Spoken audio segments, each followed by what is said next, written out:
大家好，我係阿星。咁我上個禮拜咧就 po 咗一條片，裏面就有我練習8種語言嘅。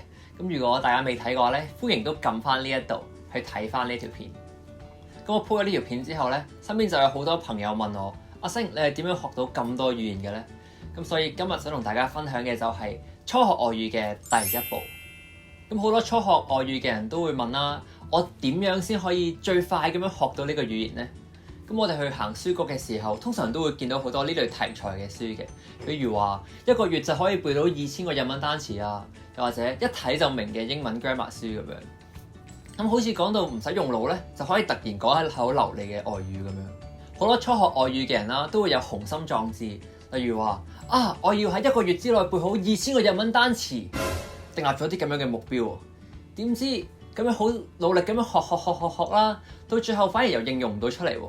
就開始覺得失望，然之後就會覺得，唉，我都唔係學語言嘅材料嚟㗎啦。咁我不如講下我自己嘅經驗啦。其實我喺初學德文嘅時候，我都犯過同樣嘅錯誤。我有一本大約有4000個單詞嘅德文書啦。咁我每日咧就會將10至到20個嘅德文單詞整成 flashcard。咁一邊咧就係寫英文，另一邊就寫德文。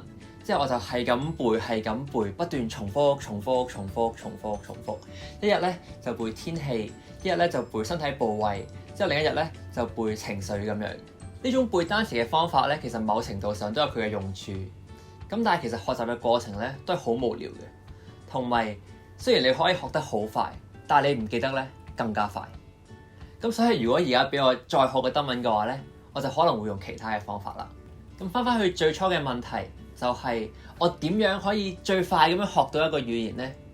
其實喺呢個問題背後有一個更加重要嘅問題，就係我點解要學呢個語言呢？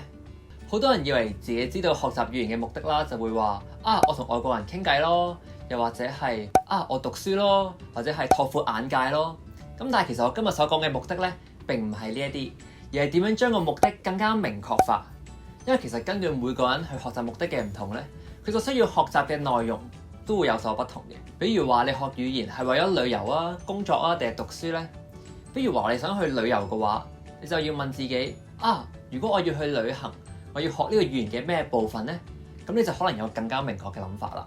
如果你話我想喺餐廳嗰度點我中意食嘅嘢，咁你就會知道你需要學嘅嘢並唔係啲咩天氣啊或者身體部位咁樣，而係可能係三文魚刺身啊、拉麵啊、牛當啊咁樣。簡單啲嚟講，只要你認清楚學習語言嘅目的，你就可以將你學習嘅範圍大大咁樣收窄到你需要即時應用嘅部位。咁你從你學習嘅目的揾到你學習嘅目標，你學習嘅效率亦都會有大大嘅提升。我再舉一個我之前喺泰國旅行嘅例子啦。我喺泰國旅行之前，我就會先想像一下我喺泰國咩時候會用到泰文呢？例如我想搭車嘅時候問司機幾錢啦，我想喺餐廳嗰度點冬陰功啦，我想問人哋廁所喺邊度啦。學習到20-30句嘅時候，其實我所認識嘅單詞都唔係好多，咁但係我所識講嘅都係一啲好實用嘅旅行泰文。仲有一個 tips 想同大家分享，就係要學讚美嘅語言啦。我知道要去外國同外國人用外語傾偈咧，係一件好困難嘅事情嚟嘅。而最困難咧，就莫過於要打破同外國人之間嘅隔膜。咁而其中一個打破隔膜最好嘅方法咧，就係用讚美嘅語言啦。比如話我去泰國買衫，覺得件衫好靚嘅時候，我就會同個老闆講：喂，帥嗎？又或者我去泰國餐廳食嘢嘅時候，我覺得啲嘢好好食，我就可能會同個老闆講：喂，阿來嗎？咁呢個時候，嗰個原本表情好嚴肅嘅老闆，佢就可能會好熱情咁樣去開始同你講嘢，確判級、馬澤尼級之類咁嘅問題，你就會發覺學外語其實唔係一樣沉悶嘅工作，而係一個真係可以幫你連接陌生人，去幫你拓闊眼界嘅方法。頭先所講嘅一啲讚美嘅語言，其實都係好容易就可以學到噶啦。你只需要喺旅行嘅時候用2-3次，你就會發覺你可以開始好自然咁樣打破同埋外國陌生人之間嘅高牆，發現你從來未見過嘅世界。今日嘅分享到呢度為止，多謝大家睇到呢一度。希望學習語言嘅大家喺決定學習嘅目標之前，先好好思考一下學習語言嘅目的係乜嘢，再從自己學習嘅目的揾出學習嘅目標，相信咁樣可以大大咁樣提升學習語言嘅效率。咁喺之後嘅片入面啦，我都會同大家再深入咁樣探討一下針對唔同嘅學習目的嘅學習方法。